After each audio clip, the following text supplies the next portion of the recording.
Hi, this is Steve. Today I'm going to talk to you about the island of Maui, and in particular Haleakala National Park and the road to Hana. I'll throw in a few other things along the way. I'm on my way to American Samoa. However, along the way I stopped in Maui to see Haleakala National Park, which I've been to before, but it was a long time ago. After arriving in Maui, I made my way to Paia and the Aloha Surf Hostel. It was a very welcoming place.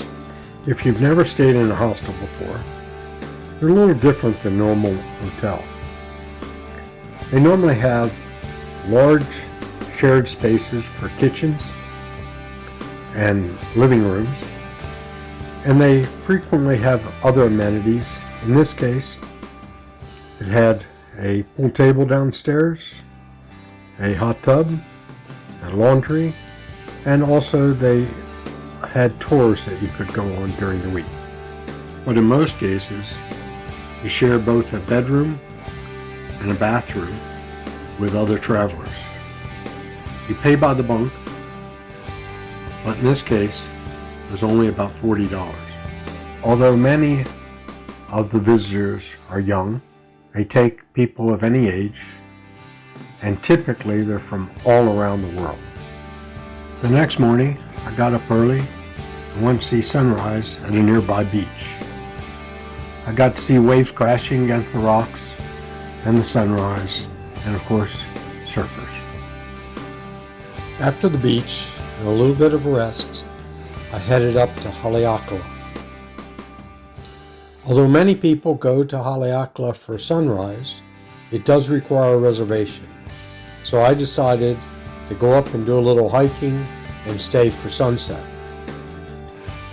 It's about an hour drive up to the summit, and as you go up the mountain, you start getting above the clouds in some cases, until you get up to the summit, and normally you're well above some of the clouds then. When you get to the summit, you'll see several things of interest. One is basically you can look at the entire island of Maui from the summit. Number two, there's a plant that only grows in Maui and Hawaii, the island of Hawaii, and it's called the silver sword. And three, there's a high altitude observatory up at the summit. After visiting the summit, I headed back to the visitor center parking lot. And after parking, I went down the Sliding Sands Trail. The Sliding Sands Trail takes you down into the crater and is 11 miles long, going all the way across the crater if you choose. I only went about a mile down into the crater and turned around and came back up. I wanted to be sure to be out of the crater by the time it got dark. I was a little surprised by the shortness of the days in Hawaii. The longest day is only about 13 hours long. By the time I got back to the car and got my camera gear, the sun was starting to set. I set up my camera gear near the parking lot and waited for sunset. The sunset did not disappoint. You could see much of the island of Maui, down across the water to surrounding islands, and of course you were well above some of the clouds, giving a beautiful sunset. I waited a little bit longer till I could see the moon out and the sunset at the same time. And then I headed back down the mountain to my hostel. The next morning I got up and headed down the road to Hana, and my first stop was Waiʻānapanapa State Park. This park requires that you make a reservation in advance for a time slot. I waited too long to make my reservation, and therefore I was only able to get the earliest time slot, 7 o'clock to 10 o'clock in the morning. Since I wanted to get there about 7, and it was about an hour and 45-minute drive, I had to leave very early at 5:15 to get there. So there wasn't much traffic at this time. But if you're not up to getting up that early, make sure and make your reservation early. Once you get there, they will check your QR code on your ticket. I forgot to bring my ticket with a QR code, and so they gave me a bit of a hard time because I only had the receipt. Make sure and bring your ticket. It's a beautiful park with black sand beaches, lush vegetation, and waves crashing against that black volcanic rock, and even a cave to explore. Make sure you go to the left side of the beach and go up a hiking trail that goes a little ways in. Enjoy some of these scenes from the trail and also the waves crashing against the rocks.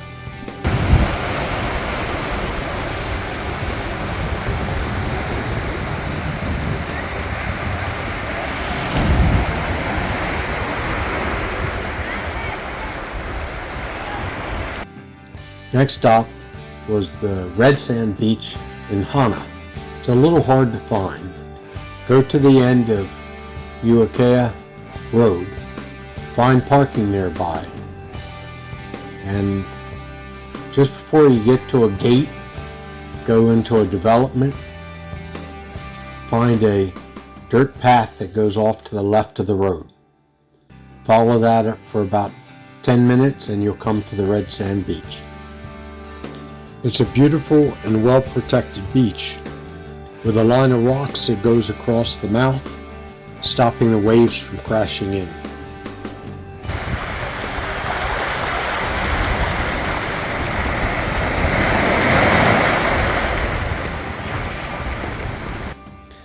If you continue on the road to Hana, you hit another part of Haleakala National Park. This is the Kipahulu portion of the park, and you can do a nice hiking trail called Pipiwai hiking trail that goes to a large waterfall.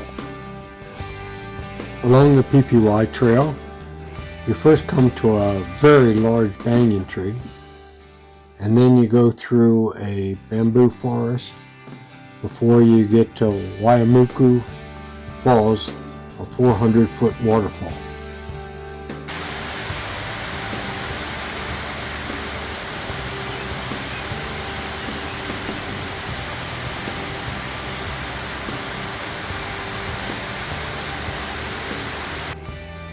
There are many beautiful tropical flowers throughout the park.